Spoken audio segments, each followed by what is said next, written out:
Welcome everybody. Welcome back to my YouTube, Turning Readers into Writers with Emma Desi. And today we have another lovely interview. And today I'm talking to Kelly Carey. Kelly is an award-winning children's fiction author from New England. Her debut picture book, How Long is Forever, was illustrated by Jing Zhuang. You'll have to correct me later if I've got that right. But it received a glowing review from Kirkus and was named a must-read by the Mass Centre of the Book. So for over a decade, her fiction stories have been published in Highlights for Children, Clubhouse Junior and Girls World.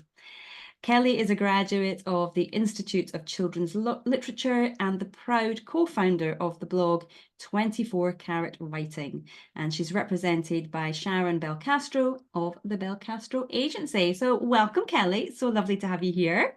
Oh, it's great to be here, Emma.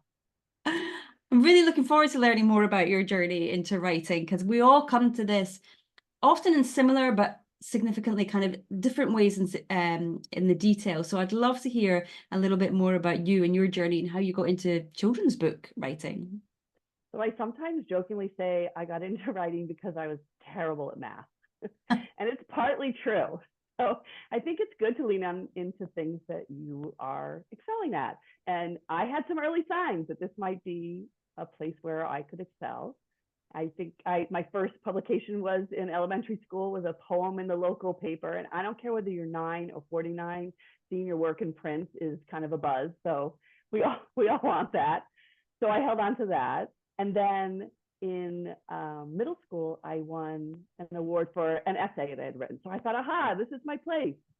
And I took a creative writing class in college, and there the dream died. I walked into that class, and all my fellow students are presenting these manuscripts that were like deep literary works and pithy and angsty. And in comparison, I felt like I was offering up unicorns prancing up rainbows. Okay. So, you know that song, One of These Things is Not Like the Other? That was me in that class. So I left the idea of writing at that point for a long time. And then I had my own children. And I think a lot of people follow this path in children's literature. I had my own children, and I'm reading literature to them, and I'm going, oh my gosh, here actually are unicorns prancing off rainbows. Like these are my people. This is my place. So it awoke in the dream again. And then I took a class, which should have seemed like the worst thing to do, because it was a class that derailed me in the beginning. But I took a class where it was just me and a coach, and not having all those other manuscripts in my head and all those other, that evil little comparison monster, kind of saved the day. And then I was kind of off to the races. Oh, I'm glad you eventually got off to the races. But it's really interesting what you say there about going to college and doing creative writing, and that everyone else was sort of trying to write their novel of a generation. And I think that is, I should probably say, has been one of the criticisms I've heard about the sort of more traditional route to it, is that it has been very much based on literary fiction, and genre fiction or anything that's out with that has really been kind of snubbed and derided and seen as being less than. So it's a real shame that you went through that. But I wonder, was there any kind of positives that you did take from it at the time that you can look back on now and think, oh, actually, this did help me? So I do think that children's literature was where I always belonged. And I think that it is easier for me to be a children's writer having a family. I'm living in my kids' world. So I think I needed the delay a little bit, was not a bad thing. I also then went out and I got a job in insurance. Did I say in the beginning that I'm terrible at math? Do you know how much math is in insurance? Like, do you know how much creativity is in insurance? Like none. So I don't, but that's where I landed. But that really taught me about collaboration and professionalism and working around departments and marketing, all of those things that are now serving me really well as an author. So I mean, yeah, I got a little pushed. It got delayed, but for probably good reason. So I cut my teeth in the business world a little bit. And after all, getting books published is a business, and I need to understand where those editors are coming from and what the needs and wants of that publishing company is. And it's where Karen Boss, who was the publisher of my first book at Charlesbridge, says, it's where creativity meets commerce. And I think you do need to understand the commerce piece of it. Mm-hmm. Ooh, some good stuff there.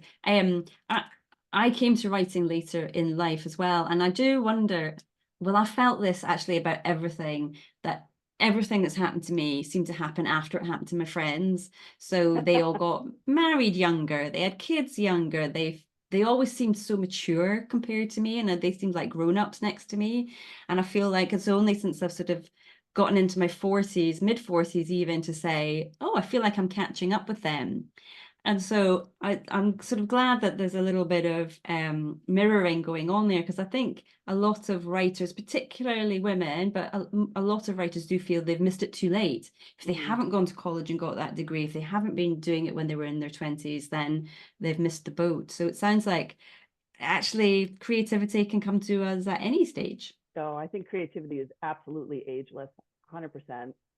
I did a panel with some of my writing friends called Publishing After 50.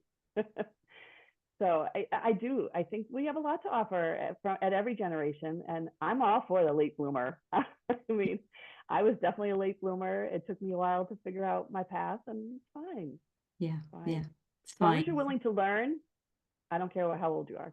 That's it. Yes, willing to learn. I do see being an authorpreneur as, or an entrepreneur of any description, actually, you have to be willing to embrace that lifelong learning and enjoy it. Otherwise, it will become just another job.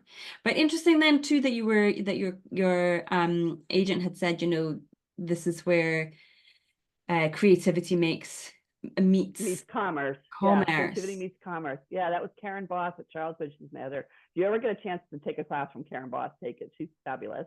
Hiring But boss. Karen Boss at Charles Bridge, she's a wonderful Okay. editor there. Yeah, she talks a lot about where creativity meets commerce, and she took one of my books to her acquisition team, and she really wanted it. We did some revisions before she even took it to the team, and then at that point, I hadn't been published, so all I was used to was no. So of course I got the no. I was like, moving on. I think it upset her more. I actually bumped into her recently after that had gotten rejected in acquisitions, and she jumped out of her car and gave me a hug because she felt bad about it. And I'm going in my world at that point. I'm like, well, I live in the world of no. Like this is normal to me. I don't what's the big deal? But I think for her, that was where she was like, yeah, this is where like I love the story. I really want it out there, but you have to listen to the sales team and the marketing team, and sometimes they win. Sometimes they win. Yeah. I love that story though, that she jumped out the car, because I think from this end, and especially when Yeah. you've not found a good agent yet, it feels like, not that they're the enemy, but they do feel like this faceless, nameless kind of wall that you've got to try and surmount. So to hear a very heartwarming story like that, for someone to say, I really loved it, and is willing to jump out their car and give you a hug, I think is very Oh. affirming to the rest of us. I do feel that. I get what you're saying. It's hard not to see that as like this person you have to bust through. So it is nice. I think one of the best ways to break down that perception that they're the enemy is to take classes or workshops or listen to interviews by agents and editors and really kind of get a sense of who they are, not just in their role as agent and editor, but who they are as people. And I actually think that's why I got published first. I took a class with Karen, and I think I sat in that class. It was a 6-week class, so 6 classes over the course of a month and a half. And I think I got to understand and know her. But I think even more importantly, she got to understand and know me. And I mean, this is her job. This is her career as an editor. So if she's going to take something of mine and put it in front of her team and put her name on the line, she has to feel comfortable not only with my writing, but with me as a writer and as someone that she's now going to commit to working with for a year to get the book out to market. And then I'm sticking around. Like, this book is still out there, and I'm now representing her and Charles Bridge Publishing because they took me on as an author. So they want to make sure that I'm someone that's professional, that's going to present well, represent them well. So yeah, I think get to know them if you can. Look for those opportunities. Yeah, yeah. You've really highlighted there that it's a two-way street, actually, and that it's not just about them saying yes, but also the author saying yes to the agent and thinking we could work well together and this could be a team that could go on beyond just one book potentially. Oh yeah, Yeah, I'm really desperate to not be the Debbie Gibson of publishing. I don't want to be a one-hit wonder. I really. That's funny. That's funny.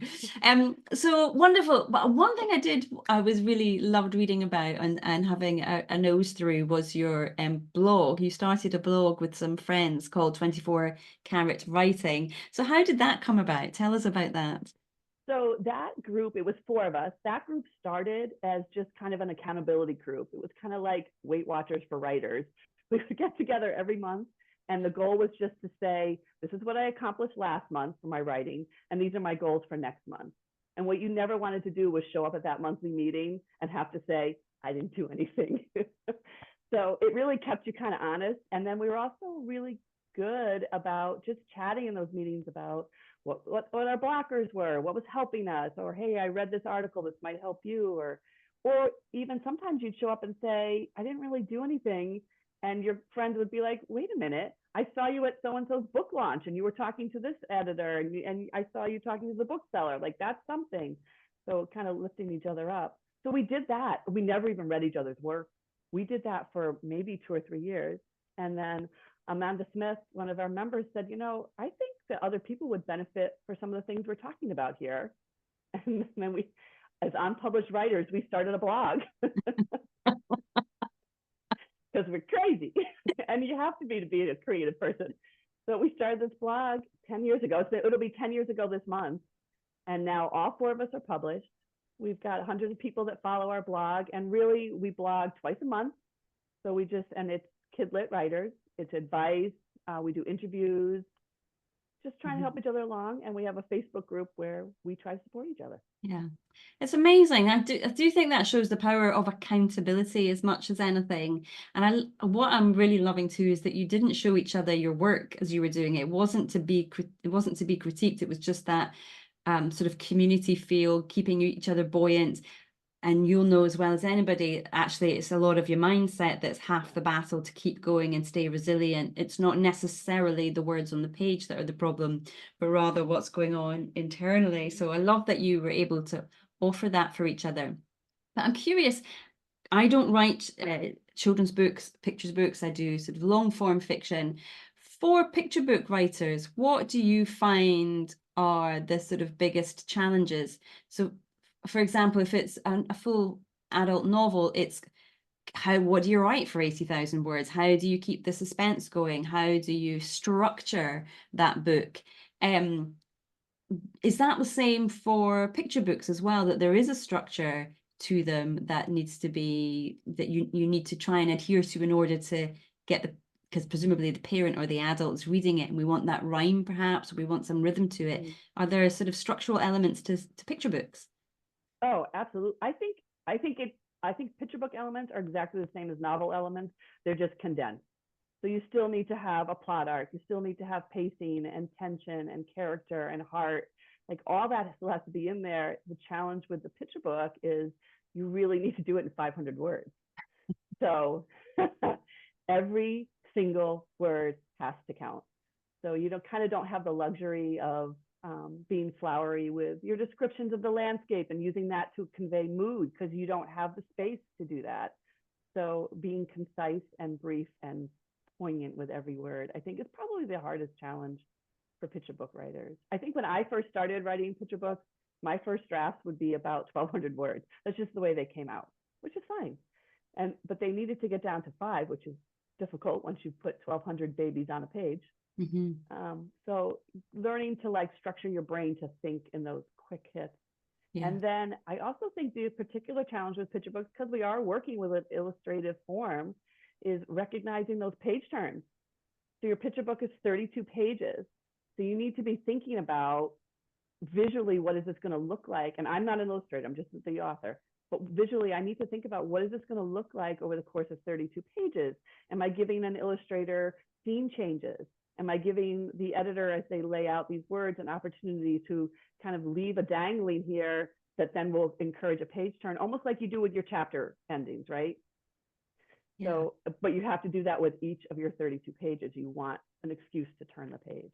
Ah, okay. So it's sort of in my head, I'm seeing something like a storyboard that you Yep. might do for a comic or animation. Is it similar to that? Absolutely. I definitely do that. I do. Karen Boss was the first one that introduced me to that. So you kind of do out your 32 pages and you just write a little snippet of what is happening on each page. Some authors also will draw it out like little stick figures. That is a little too scary for me, so I don't do that. So I'll just put like a little word about what the character is, what the main gist of that page turn is, or what that spread is going to look like.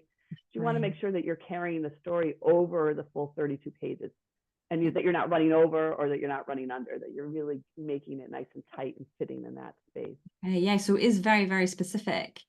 Yeah. You mentioned the word spread there. For those who are kind of maybe new to children's book, what does that mean? Okay, so when you have just one page that you're looking at, which is usually like the first page of the picture book, that's just one. And then usually when you open the book up, now you're looking at 2 pages. So when you see those 2 pages, they can be handled separately. So different scenery happening on both, or the picture can bleed across the two and be a 2-page spread. So that it's really the art department and the editor that determines that when your book gets purchased. But I think it's really a good exercise as you're working through the revisions of your manuscript to you to kind of have a visual idea of how it might work. Mhm. You don't suggest that to the editor. You're not putting that in your manuscript when you give it to them. But as you're working through the revision, you're going to naturally feel those beats as you're coming through your writing. So I think to lay it out for yourself is super helpful in getting the manuscript where it needs to be. Oh, brilliant. That's really useful. Thank you. That would be really handy for people who are just coming into this sphere. Um, when I was looking through your blog, I came across a fabulous blog, of your idea of giving your writing the works. And I wonder if you could take us through that a little bit. All right. So I think there's a lot of different things that are pulling us as writers. And so sometimes you can kind of get tangled up and not know where to start or what you should be concentrating on or working on from day to day. So the work is a snappy little Acronym? anagram, I guess, an acronym. Thank you. I lost the word. So it's WRQS. And so in the first week of every month, you should just write. So, and I think the writing should be new. So I'm not talking about revision now. This is just writing forward, blank page writing, new picture book, new chapter, even if it's just journaling, you are just writing on a blank page. And that's your focus for that first week of the month. In the second week of the month, that's R. So that's revision. So here's where you pull out some past work and you work on revising. Do not revise what you worked on in the first week. Because that puppy needs to sit for a little bit. If it's before noon, it needs its tea and it needs to steep. If it's after 5, it's wine and it needs to just rest and become a really good vintage. So just don't work on that one. Work on something older. So you've written for the first week of the month. You revise for the second week of the month. The third week of the month is for query. So this could be writing your query letters to get them ready to go out to agents or editors. So you're working on your pitch and your bio and how you want to position it, and you're looking for your comparative titles. If you don't need to, you're not sending it out right now, you're just querying. If you don't have a manuscript yet that you're ready to write a query for, I think this is a great week to do inquiry. So you're investigating agents and editors, you're listening to interviews that agents and editors might have done. You're making some notes on who might be interested in what you are writing. So that's that third week of the month. And the last week is S, so that's submission. Word of caution here, we are only submitting work that is really ready to be submitted, but you can't get published if you don't submit. So if you have something that's ready to submit, jump in, submit. We all submit too early. It's like it's a rite of passage. So if you're going to do it, just do it. It's fine. But if you are not ready to submit to an agent or editor, use this month to submit to a critique group, or use this month to submit to taking a class and putting yourself out there, and maybe having the comparison monster scare you a little bit. But that last week of the month is for really putting yourself out there into the industry, your work or yourself in some way or form. So that's giving your writing the works. It works. I really love that. What I like about it is there's a nice sort of cycle to it, and it can fit quite nicely in, I guess, with different lifestyles as well. So you're not just doing one thing all the time, but also giving your mind that break. So switching up gears, changing things, bringing in the creative side to do the writing week, but then bringing Yeah. in that editor hat to do the revision week as well, and the querying and the submitting, which I think a lot of people put off. Well, particularly doing the research around who you could query to, people put that off for a long time because there's a lot of fear around it. But Yeah. the S, I'm glad that you've got that S, that you're submitting your work somewhere. So you're Right. getting feedback, because that is so key to what everybody is doing. So even if it's not submitting, say, a piece for a magazine or submitting your manuscript, that the writer is, even just to a best friend, starting gently, Yeah. just to Yeah. get something. But Yeah. yeah. I mean, honestly, submission can even just be getting together with other writers and doing kind of that accountability group that 24 Karat Writing started as. I mean, it is scary to put your work out there. I do understand that. You certainly don't want to do it too soon. You don't want to be like me and you're doing it in college and then it derails you, right? Mhm. So, I think it's okay for it to just be getting to know each other. Critique groups are hard to find sometimes. It's kind of like dating. And it's Yeah. okay to try a couple and decide it's not working. Yeah. And I think they work best when there's trust. So if you know each other ahead of time, if these are people that you found at workshops, somehow there's some sort of a little, okay, I see you, I get you. I think Mhm. they work better. I Yeah. think you're more apt to take on the advice if they're coming from someone that you value. Yeah. Yeah. I think there's a lot to be said for that. I've joined a few critique groups, and they can seem quite cold, and it can um that idea of trust, that is a key one. Yeah, I'm just thinking of my own experiences and thinking, yeah, I don't know that I came away trusting those Yeah, people. It's an yeah, interesting one. It's such a sensitive subject as well, isn't it? Critique groups. Some people love them and it works so well, and then others just have really horrible experiences with yeah. them. And you're right, it is like a dating game. You've got to try a few often before you find one where you find that trust. Yeah. Absolutely. And I'm not saying that you need to walk away from every critique group session feeling on top of the world. Like you're going to be getting some harsh feedback and you do want it. You might not think you do, but you do. Yeah. But the truth is, this is kind of my unibrow revision strategy a little bit. The I was truth going is, to ask when you about put that. something out there, even just to a critique group, you're not putting it out there because you think it stinks. You're putting it out there because you're excited about it, or you should be. Like if you're putting it out there and you're like, oh, I know this is terrible, I'm just going to make them tell me why it's terrible. Like don't do that. Like the point where you're putting it out there, you're proud of it, you're excited about your work. So to have anyone say anything negative about it is tough. And I think Hmm. it's okay for your initial reaction to be yucky Yeah. to that feedback. I think the trick is hold that in a little bit. Keep that to yourself for a little bit and just weigh out the feedback for a couple of days and let it sink in. Yeah. So Sure. that's kind of my unified revision strategy. My comment is when I first get feedback back that I'm not excited about, I'm never really excited. First off, your gut reaction, if you're being really honest, is like, oh, dang, they didn't like it. I wanted them to love it. So of course your initial reaction is going to be kind of meh. And so I stomp and I curse and I scrunch up my forehead so tight that I make a unibrow. And I do that for about a day or two, and then I'm ready to really look. And Mhm. maybe it even takes a week or two. And Yeah. then you go back and you realize, oh, wait a minute, they're onto something here. And or just try the revision they're offering. Save the old file. You're not destroying anything. You might be surprised. Yeah. Yeah. It's I certainly find that every time I send a manuscript out to be reviewed, to get an edit done, there's always that, oh, and I have to Yeah. brace myself before I open the document, and then just look through it, close it, and walk away, have a cry, do all that Right. business, then come back and think, okay, I'm ready to do the work now.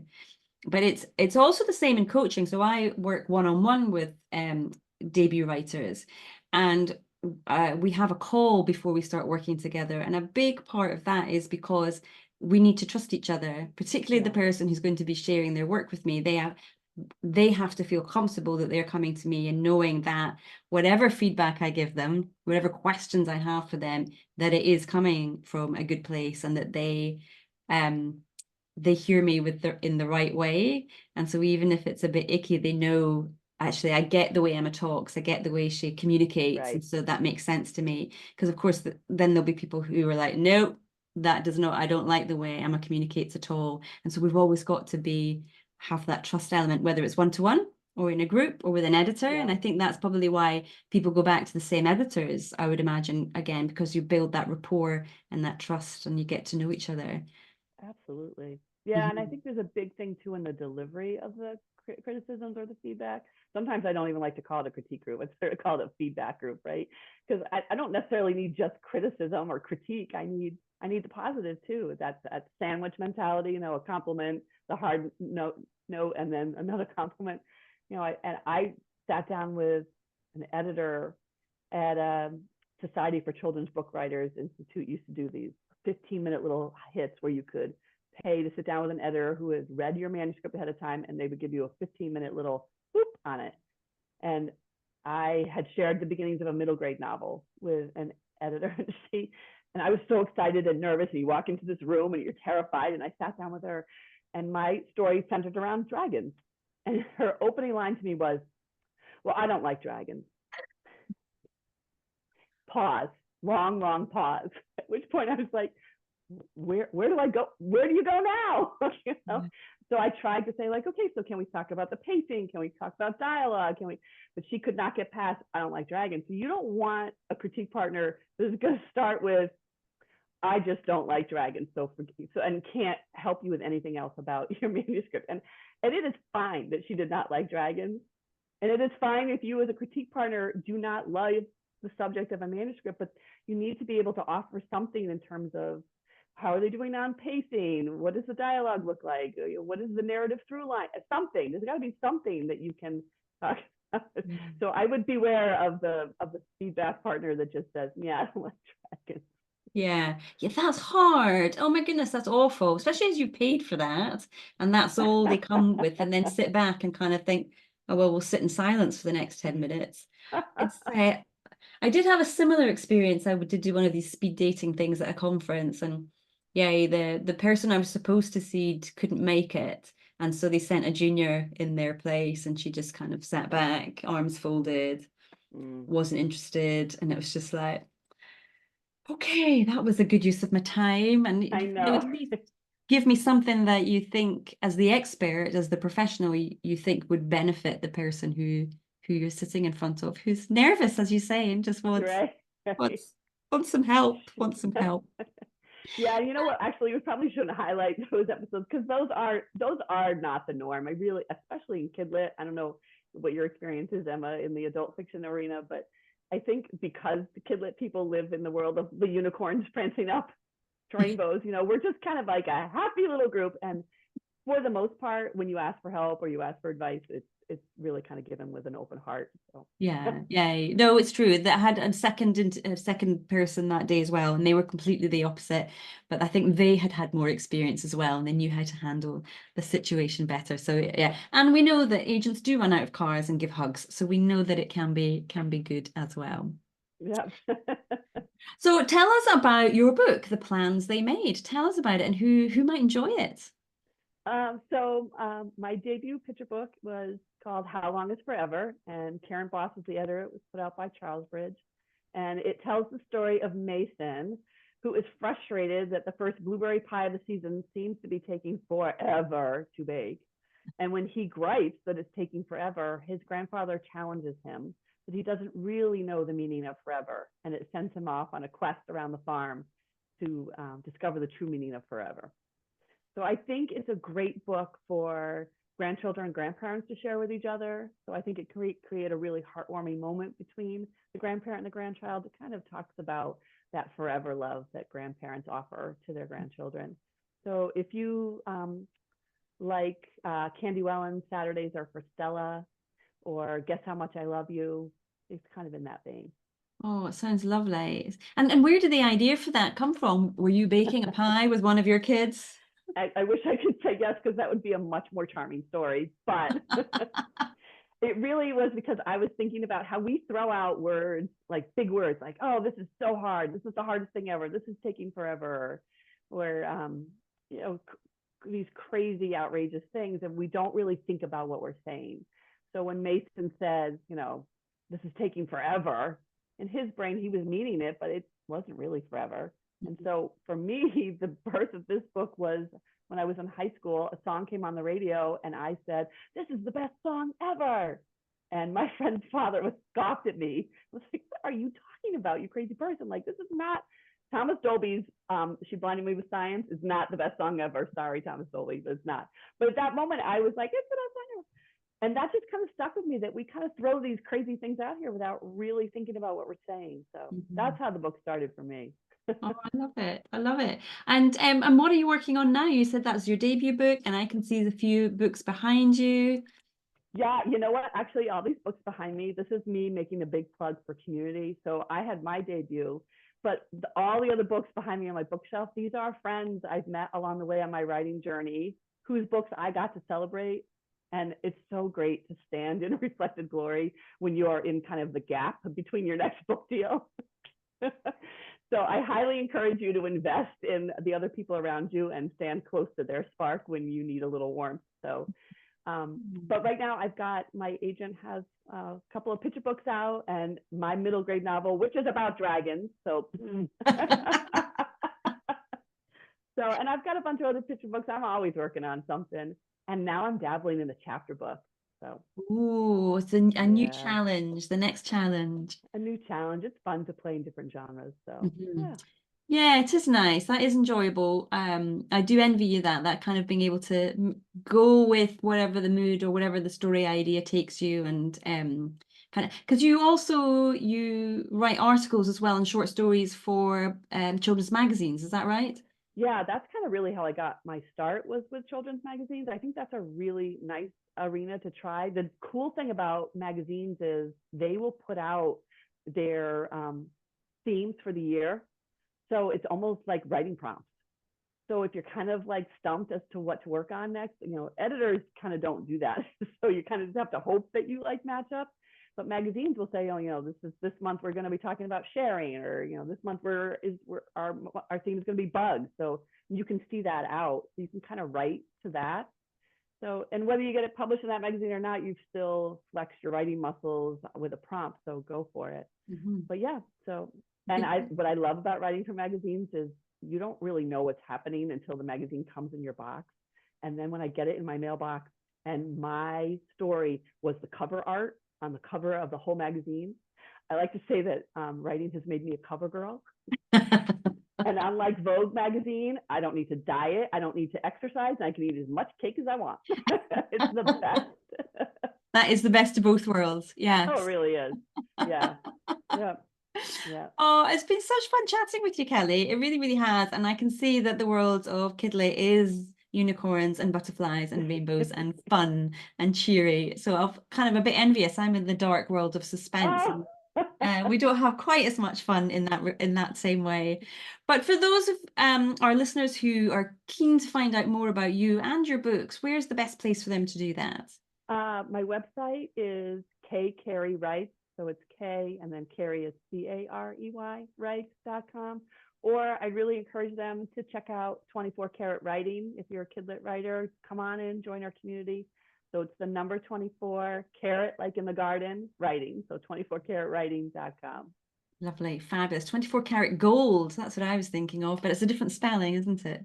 Yeah, because the whole idea is you set 2 goals a month for yourself, and you encourage yourself to hit those goals by offering yourself carrots if you hit them. So I love it. I so if you love do it. that for a year, it's 24 goals and 24 carrots. So you're a 24 carat writer. Oh, fabulous. Oh, what a lovely kind of ethos behind that. Yeah, love Yeah. it. Yeah. Kelly, it's been a pleasure. Thank you so much for your time today, and I can't wait to see when your new book comes out. Oh, thanks, Emma. It was great to meet you.